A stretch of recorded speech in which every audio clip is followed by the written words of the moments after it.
I want to be delicate with today's subject matter because pinching is a subject that I have found incites the most passionate of responses. And the notion of pinching is something that, even though we've gone over it a lot on Mirai Live and we've talked about it on different species and different approaches and everything, I still feel like the backbone of pinching as an application of technique is misunderstood, mislabeled, and misdiscussed in the bonsai community. And I want to wrap our minds around the physiological response, what the telltale signs are of the species when they're ready to be pinched, and why we would or we would not pinch. All right? So I want to break it down, pinching as a technique, from every possible angle that we can attack this subject matter today, to hopefully put to bed the misinformation around why we pinch and what the physiological action of pinching elicits in the tree. All right? Pinching. Few fundamental aspects to pinching that we have to understand, right? First and foremost, pinching, spring activity. Spring activity. This is management, okay? When we talk about pinching, this is management of new growth. Okay, and the management of the new elongating growth as it associates and relates to our deciduous trees with opposing leaves, our short needle single flush pines, and our elongating species. Okay, this is really where pinching exists on the broad spectrum. Now, are there alternating leaf deciduous varieties like a beech that we might pinch? Yes, right? Are there other deciduous varieties that we might pinch? Sure. How do we know which ones those are? What physiological response are we trying to trigger by the pinching process? What state of development are we in with the pinching process? And how are we thinking about the pinching process as a manner and methodology to maintain aesthetic? Because most of us, right, and let's be very, very clear about it. Most of us think that pinching is something that we do to stimulate growth, right? To stimulate growth or to somehow, right, cause a tree to do something. And this is wrong. This is wrong, right? When we talk about pinching, it's wrong. There's a different way to think about it, right? Wrong kind of, undercuts and undermines our communication as friends here. I don't want to do that. I don't want to ostracize anybody with this. But I think there are different ways to think about it, because when we talk about pinching, let's just first understand, right? Pinching is a refinement. This is a refinement technique, okay? And when we are pinching, the act of bonsai is to achieve an aesthetic product, right? The act of bonsai is to achieve something aesthetic. We are trying to make something look different, look beautiful, look miniature, represent greater forms of the macro environment in a miniature representation, okay? So when we start to talk about this, it is a refinement technique. We'll come back and dissect that. Beyond that, pinching is a manner and methodology of maintaining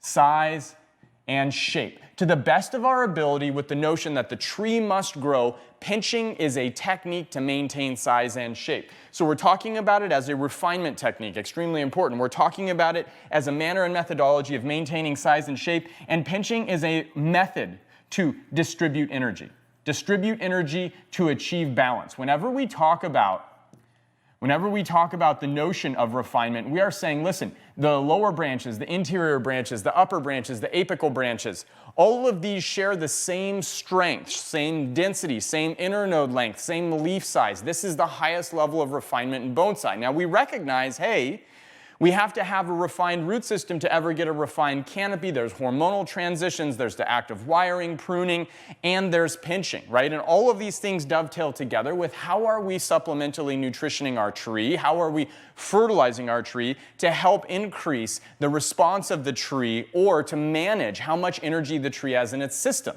All right? So the application of the technique of pinching with pruning, with repotting, with root structure, fertilization, right? All of these things have to merge together to get the highest possible product and quality.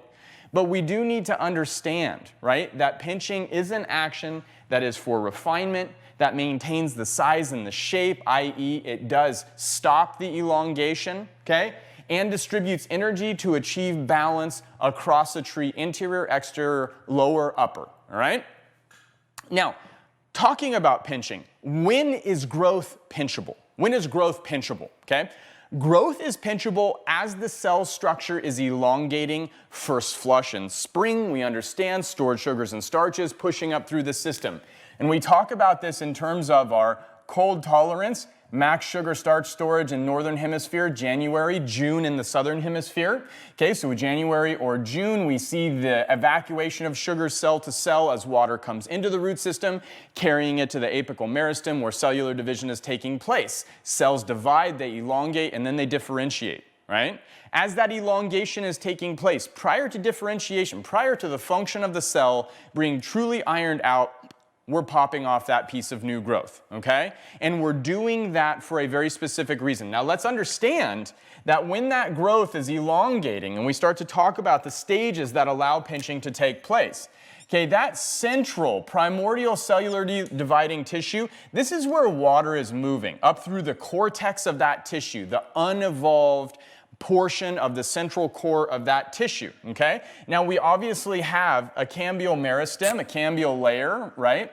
That is set up just on the outside of that cortex. Water moving through the center, cambial layer continuing to stimulate that apical meristem shifting to xylem and cambial layer, continues to cellularly divide. As this mature piece moves up, we see the birth of some of those needles. We'll just use spruce as an example. Okay, needle mass along the outside here. Let me actually go in black, right? And these needles are really nice and tight to the shoot right here. They're not independent of the shoot at the moment, right? Whether it's a short needle single flush pine, whether it's an elongating species, or whether we're talking about the central stem and we have this notion of our leaf mass starting to open up on a maple and that central axis still continuing to elongate at the internode length, okay?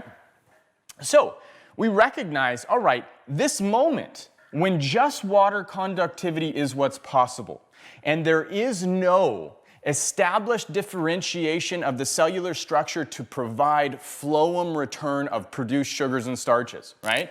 Very young, very primordial tissue, underdeveloped, undermature, lacking a cuticle, lacking the ability for that energy to return. Right now, all of the productivity that's happening inside of that primordial piece is contributing to the sugar starch content that exists in that apical meristem and around that very beginning of the cambial layer, okay? Now we know that at this point in time, the tree has yet to invest a tremendous amount, the tree has yet to invest a tremendous amount of energy into this piece. Yes, it has injected sugar. Yes, it has had to inject sugar to provide the energy for cellular division to occur that took this bud from a very small bud on the tip of the branch where the old needles exist to this elongated piece of growth, okay? But in this elongation, we recognize prior to the needles opening up, we have the ability to pinch, right? Now the pinching technique means we take our index finger, our thumb, we pop that baby off. Really nice, clean separation. Not with scissors. We don't need scissors. Scissors do more damage than good because the time that we pinch, the moment that we pinch, is when the stem is very soft and fleshy prior to any cuticle formation, any differentiation, and any phloem formation, okay? Phloem forming on the outside of that shoot is what causes rigidity. The formation of phloem is what gives rise to, or the formation of the cuticle and phloem piggyback on each other in terms of the physiological response. That is the act of hardening off. So we recognize as these pieces are elongating, when we see these leaves just start to part their way away from that central stem and we see that central piece, that is the pinchable moment. That is the pinchable moment, okay? We have to have those two leaves. When we see the elongation of that shoot on the spruce and the needles are still up against the stem, that is the pinchable moment from the timing of the execution of technique. Timing of execution of technique. It does not mean we should pinch, right? And this is where we start to get into the backbone of pinching.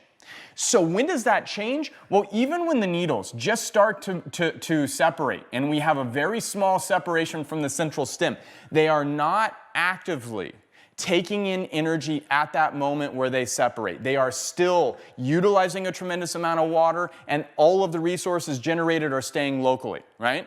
But once they start to open to a point where they're losing a tremendous amount of water, Mr. Sunshine, causing transpiration, the tree has no choice but to differentiate. We're taking in too much energy. We have to have a battery to store this power. What is the battery to store this power? Vascular system, right? Let's give rise to the vascular system. Let's create that phloem. Let's go ahead. Now that we're here, we can photosynthesize. We're losing too much water. The system's going to go under. Put on the cuticle. Put on the cuticle. Right? Cuticle's on. Now we can regain energy. Get back into the energy positive quick. What happens if an animal eats us? What happens if he comes in, tries to pinch us, and we're now too hardened off and he rips off the whole bud? We've got to get energy back into the tree. Right? This is the notion of, when we talk about energy systems in the spring, highest degree of stored sugars and starches, and it spends that energy. The tree spends that energy on the production of new photosynthetic mass.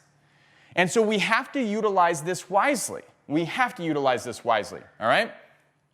So recognizing that the needle mass separating, whether it's the leaves separating from that central stem, once the leaves separate, if I continue to leave this to elongate and these leaves separate again, I don't get to pinch that piece anymore. I don't get to pinch that piece anymore because the separation of these leaves means that I have to have a level of maturity here that I can support and sustain the kind of transpiration that's going to happen on a primordial shoot that has no cuticle, okay? The second that these needles, right, part from that central stem, I recognize that is now danger zone of when I pinch, removing the full thing. Now we recognize pinching is never the full removal of the shoot. It's never the full removal of the growing tip. We would be pinching the central stem out, leaving our two leaves. We would be pinching this down to the shape of the silhouette, leaving some portion of that new growth. We know there's going to be a bud in the axis of these two leaves. We know there's going to be a bud at least at the pinch site, but also in addition to that, buds at the base that help us supplement our methodology and reason for pinching, okay? And so this is where we really dig in to pinching as a notion of a refinement technique, because we start to say, listen, I've got stored sugars and starches in my system. They're being utilized to produce this piece. Now, it's not opened up. It hasn't created every single needle. It hasn't had to supply all of the resources to develop the phloem and the cuticle formation. That's a tremendous amount of energy. I'm going to pinch right now. We lose some of the energy the tree's invested in that, but we have to be doing it with a conscious knowledge of how it regains that energy, okay? Some of the energy, not all of the energy. Let's just be clear, okay? How does it regain it? Well, this is exactly why we talk about the refinement technique. Because when we talk refinement, we're saying, listen, in the conscious notion of bonsai creation, we have developmental goals, we have secondary scaffolding, and we have tertiary refinement. These are our three phases that we go through. If we look at the vortex and the evolution of how a tree on an annual basis or on a 5-year cycle evolves, we work on structure, first styling. We iron out scaffolding, second working. We dial in distribution of energy for the third piece, and then we're in refinement. This is the moment, this area right down here, after you've already paid your dues across those three, that you engage with this technique. And here's why.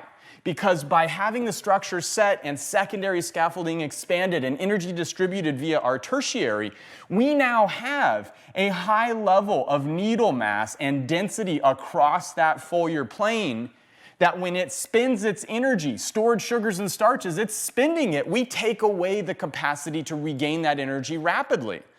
Right? If we don't have older needles and we don't have a large density of smaller, finer tertiary ramification and branching, then it is tough for the tree to regain and replenish that stored sugar and starch when we're in development.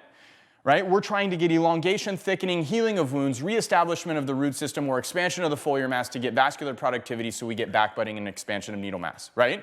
5 developmental goals. Secondary scaffolding, elongation to the point that it thickens and becomes wireable so we can lay it out as a scaffolding to hold tertiary. But in tertiary, we are trying to get as many pieces of growth contributing to the outer portion of that silhouette to increase density and further define our positive to negative space. This is refinement, even energy, even distribution of needle density, even distribution of strength equals same positive aesthetic value, interior, exterior, lower, upper, apical, lowest branch on the tree, right? We want the same distribution, okay? So when we say refinement technique from a physiological perspective, it means we have the older needles to replenish the lost sugars and starches from the act of pinching before the energy's been replenished, okay? We're pinching at a point where we can still distribute the sugars and starches moving into the tree, however. Again, a refinement technique, because we say maintain size and shape, right? So all of a sudden we're saying, listen, I'm in refinement, okay, and this is where I think it's dangerous with the deciduous model to say we pinch Japanese maples to stop the elongation of the internode. I do not believe this. I do not believe this. To say, listen, this is accepted dogma. This is accepted dogma. Okay, because you get this elongation. You have a bud on a maple. You have these opposing buds. This elongates. These leaves open up. Central stem is starting to or central stem becomes visible, and we pinch it out. That does not stop the elongation of that internode. Now, if we start to say, well, that pinching of the central stem stop the elongation of the second internode, yes, but I hope that we're on a plane of conversational thought where we recognize that that's obvious, right? At this point, we have to recognize that that doesn't need to be stated, that the second internode is now being stopped from elongation by the pinching of the central stem. The notion of the pinching of the central stem in deciduous has always been to stop the elongation of the initial internode from where the bud and the primordial tissue started to where the first pair of leaves opens up. And I have never seen that happen, right? Now, there is a book on the market about maple refinement by a student of Aru Shibata who has a lot of different explanations of the pinching process. I read it. I found it very interesting. I don't necessarily know that I agree with it because it references to me the exact same discussion as the decandling process and how muddied the waters were of the decandling process, right? Decandling was treated as a way to balance energy. But when we look at multi-flush pines, to utilize the decandling operation to balance energy is to misunderstand the energy distribution mechanism of the system of a multi-flush pine, which is needle mass, okay? Which is needle mass. And so we pluck needles on a multi-flush pine to distribute energy. We decandle to get shorter needles, a shorter internode, and bifurcation at the cut site. Completely different than balancing of energy. Now, does it have an implication of resetting the energy system? Yes. Why am I digging so deep into this? Because the pinching of a maple doesn't have an impact on the first internode, but the pinching of the strongest pieces of a maple does have the ability to, number one, control the expansion of the shape over the spring season, as well as in the pinching of that tip, to be able to redirect and redistribute energy. So we recognize, listen, I pinch my spruce to the shape of the silhouette, right? If these other pieces are not elongating outside of the silhouette, I do not pinch, right? And if, follow me here, if none of the shoots elongate outside of that silhouette to a disproportionate degree, we shouldn't pinch any of them. Because what that means is we have good energy distribution. Why would we throw that off? Why would we mess it up, okay? So coming back to this energy distribution, and I want to stick on the maple, I want to stick on the spruce, we're going to talk about a short needle single flush pine as well. Distribution of energy is to say, hey, listen, no matter how hard we try, there's going to be strong shoots, medium shoots, and weak shoots. That is what happens when we have a lopsided amount of transpiration based on the fact that there are places that more effectively transpire and carry more water resources and production of auxin, and there are areas that transpire less because they have less exposure, less capacity to contribute, less capacity to transpire. Part of the system, right? Now, sustainable bonsai design definitely contributes to the success of that. It's why we talk about the setting of the shape and the structure as such an integral part of the physiology of the tree. But we recognize inside of this, listen, number one, refinement technique to maintain size and shape, I'm only pinching what grows outside of it. When I'm pinching what grows outside of it, I am stopping the accumulation of needle mass on the strongest shoot from continuing to accumulate. So we start to say, okay, I have this bud continues to elongate, continues to elongate, continues to elongate in the spruce model, right? And we have this branch here where we have one bud elongating and we have all of these other tips that are very, very small. If we let that singular bud elongate, we let that bud take all of the energy from the system. Maybe that's desirable. We come back, we post-flush harden prune, okay? But if we want other aspects of that branch to evolve, we have weaker shoots, we want to make them stronger. We have pieces that are not out to the outer portion of the silhouette of our branch that we want to contribute to that positive definition of positive space. Then we pinch. We pinch leaving some portion. We transition the energy to the medium and to the weak, Those start to elongate a little bit more. They gain that strength. Sugars and starches pushing out, producing foliar mass.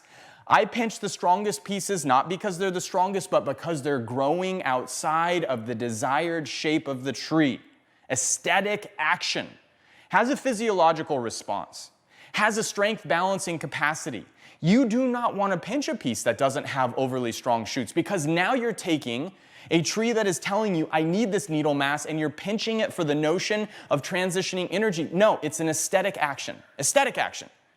Right? Physiological implications, but aesthetic action. That is why we pinch. So when we talk about a maple, we pinch out that central stem. We stop the elongation. We stop that excessive expanse of the internode that's going to create a disproportional size of our canopy and refinement. And the repercussions, the physiological response to that is medium shoots are now propelled to grow. Weaker shoots are now propelled to grow. Buds that would not be stimulated to grow are now stimulated to grow. Right? That is what happens when we pinch. That is how you improve ramification. That is how you increase density. That is how you build upon a ramifiable twig structure to create a higher definition of positive space. All right? And so the danger then, again, is to think I pinch my tree to shorten the internode. Right? I pinch my tree to shorten the internode. Okay, and I hope you understand the danger in that, because now a tree that is not strong is being pinched, right? This is like saying I defoliate a tree to improve a ramification. Oh, okay, I mean, technically you defoliate a tree to stop its sugar starch productivity, which forces the tree to respond with a second flush of less vigorous growth, all right? Now, is increase of ramification a byproduct? Sometimes. But if you think about defoliation from the actual reason that you defoliate to stop sugar starch productivity, you've got to be careful to defoliate, right? And I'm not saying defoliate. I don't defoliate any trees anymore at Mirai. And honestly, I never did. Mr. Kimura didn't fully defoliate trees. It's too risky. It's too risky, right? But we have to understand that pointed application and the reason for doing so. So when we start to come back into this discussion of pinching, this knowledge helps us use the technique instead of abusing the technique. This knowledge helps us read the tree, and when it's ready to be pinched, or acknowledge, hey, you're not giving me the growth that's outside of the respective shape that would motivate me to see you having a lopsided distribution of energy, and so I can't pinch. I've already accomplished what I want to accomplish. What is the goal of refinement? Even distribution of energy. Even distribution of energy. That's the goal of refinement, even distribution of energy. I don't have a lopsided strong piece growing outside of the silhouette. I don't need to pinch. Okay, case in point, this spruce right here, all right? And I brought this into the studio. It's a tree that you've seen. It's been on the BSOP lecture series. It was a tree that we pinched heavily over the course of time. Todd Schlafer pinched it. I came back and pinched it a few weeks later. It's been pinched every single year. Now, I want you to look at this tree. Give me a close-up of this so that we can actually see this, okay? When you look at this, okay, there are small little shoots that are outside of some sort of hedge pruned or super tight silhouette. But in all honesty, none of these shoots are showing a lopsided distribution of strength. That is about as balanced of a flush of growth that a spruce could possibly produce, okay? Now, when we think about that, when you see that, and you say, gosh, do I pinch or do I not? Does this need pinching? I have growth. And we have an even distribution of proportional growth. We know a tree has to add needle mass. If a tree is not growing, it's dying. It has to add needle mass. We have even distribution of growth. We have no strong and weak and medium. We just have even production of shoots. Do I pinch this tree? Do I pinch this tree? And the answer is no. No, because if I pinched each one of these, I would save a 1/4 inch of increase of size on this tree. But I would I would lose the energy that this even distribution of moderate growth is going to give me. I would lose all of the benefits of that needle mass. I would lose the capacity to create interior budding. I would lose the ability to continue driving refinement forward because I accomplished what I wanted to accomplish in refinement. I have to let this tree exist. And if this is as it stays, then that's amazing, and I won't need to pinch. If some of these pieces, through the movement of water and transpiration, begin to establish themselves as a stronger shoot, I have to look at those shoots and I have to say, have we formed our phloem? Are we too hardened off now to pinch it? And do I need to wait for it to fully harden off, regain its energy positive, post-flush hardened prune? Or am I still in a moment where there's no phloem formed, it's soft enough, and I pinch to distribute that energy? At this point in time with this tree, I do not believe that I will pinch this at all this spring. I think it will not elongate much more. I have an even distribution. I have a far greater amount and degree of density. Everything that I wanted to accomplish was accomplished. And if I told you, listen, you got to pinch. You got to pinch. That's what creates ramification. You got to pinch. That's what stimulates new shoots. You got to pinch. That's what causes backbudding.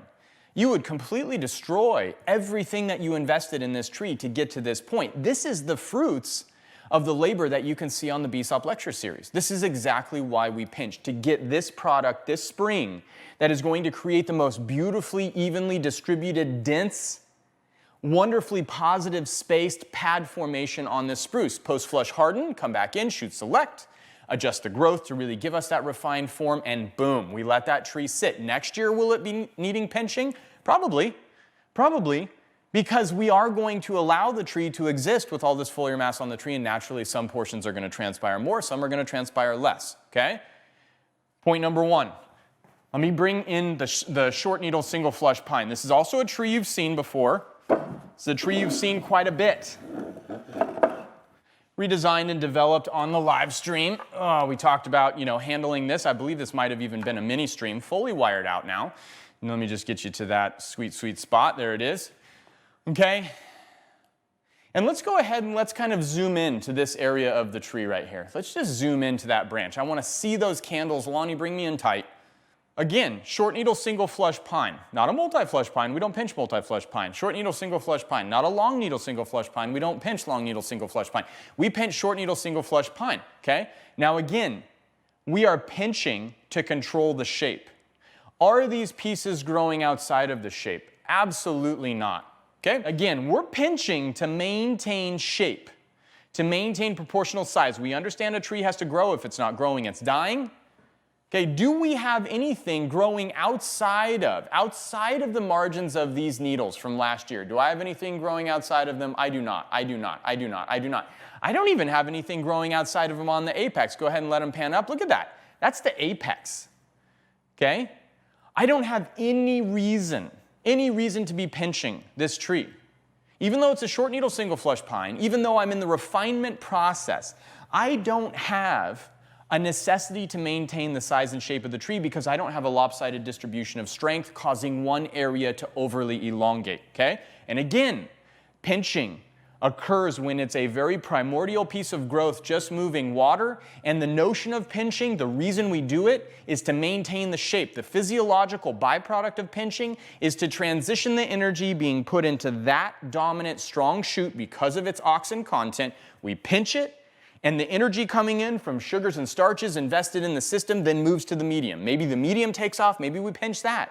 And then that energy gets moved into the weak. And by the end of that, we pinch the strong, we pinch the medium, and the weak catches up. Now we've got same strength, but we only do it if we have a lopsided distribution of strength from the beginning, okay? So this is a piece that unless something dramatic happens, I cannot be pinching. I do not want to pinch. Pinching would only weaken the areas that I pinched because I'm not seeing anything excessively strong, okay? I'm going to bring in a pinchable piece because I think seeing a pinchable piece after now being a little bit, sort of, I'm flogging the notion of pinching, just beating it to death because it's continually talked about in a manner and methodology that does not feel like it's letting us make the decisions on our own. It's not empowering the why would I pinch by the way that it is being discussed across a multitude of platforms, right? It is to maintain shape. You have to have lopsided distribution of energy, and you have to have the refinement level of density of branching to be able to empower that technique to transition that push out of energy. Okay, here comes the lopsided piece. Okay, and this is also a piece that you've seen. You've seen this tree physically pinched on the live stream multiple times. Okay, so let's go ahead and let's focus on the apical region. Now, this is one where, when we start to talk about the short needle single flush pine, this is a shore pine, and we start to look up here in the apical region. This has already been pinched 2 or 3 times, all right? It's already been pinched 2 or 3 times. Now you see these elongating outside of the length of the needle mass here. You see these pieces starting to give a significant amount of elongation. Okay, when we first started the pinching process, roughly 10 days ago, there were 5 or 6 candles that were this long, right? This long, nice and long. Boom, big fatty, right? Pinch that bad boy off, that one off, that one off, that one off, and I'm thinking pinching starting early. The next 3, 4, 5 days, 30 or 40 shoots started to moderately elongate outside of that silhouette. And I came through and I pinched those 30 or 40 and I thought, all right, we're seeing this work. Strong, limited number of strong dominant shoots. I pinched those medium, boom, lot more medium shoots, okay?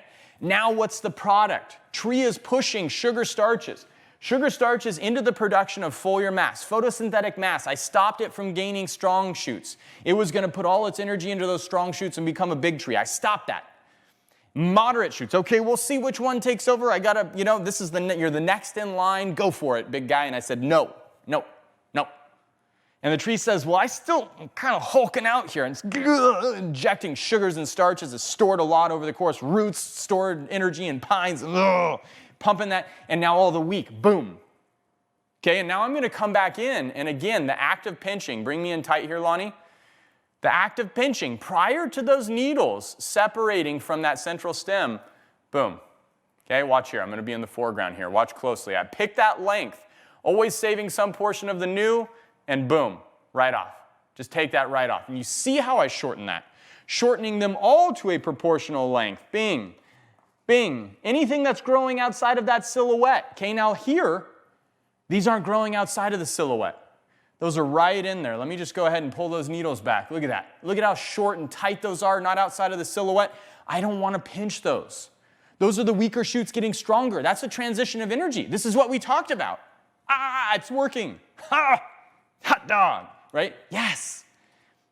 We're controlling the aesthetics and physiologically the responses, a distribution of energy. But if it's not growing outside of that silhouette, we don't pinch. We don't pinch. We don't pinch to get back budding. We don't pinch to try and incite interior growth to occur. We pinch to control the size and shape of the silhouette, and in that we transition energy. It has to. It's the physiological mechanism.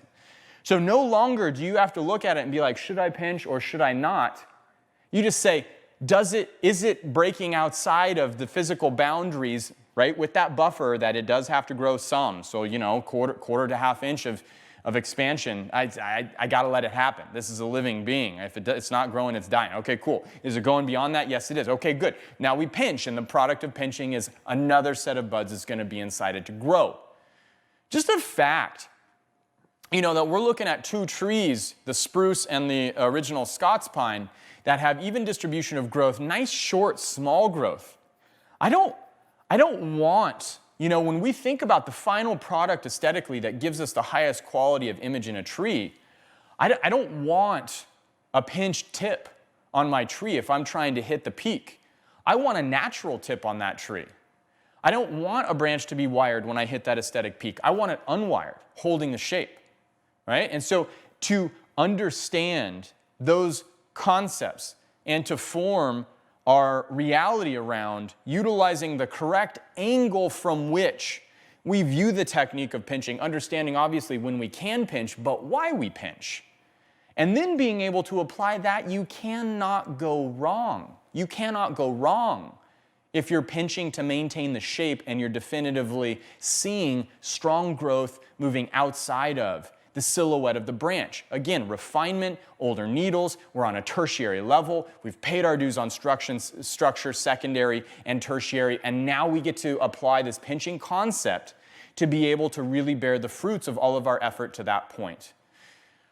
I feel like I've exercised the demon here. I really do. It's not about for Mirai. Listen, I'm happy.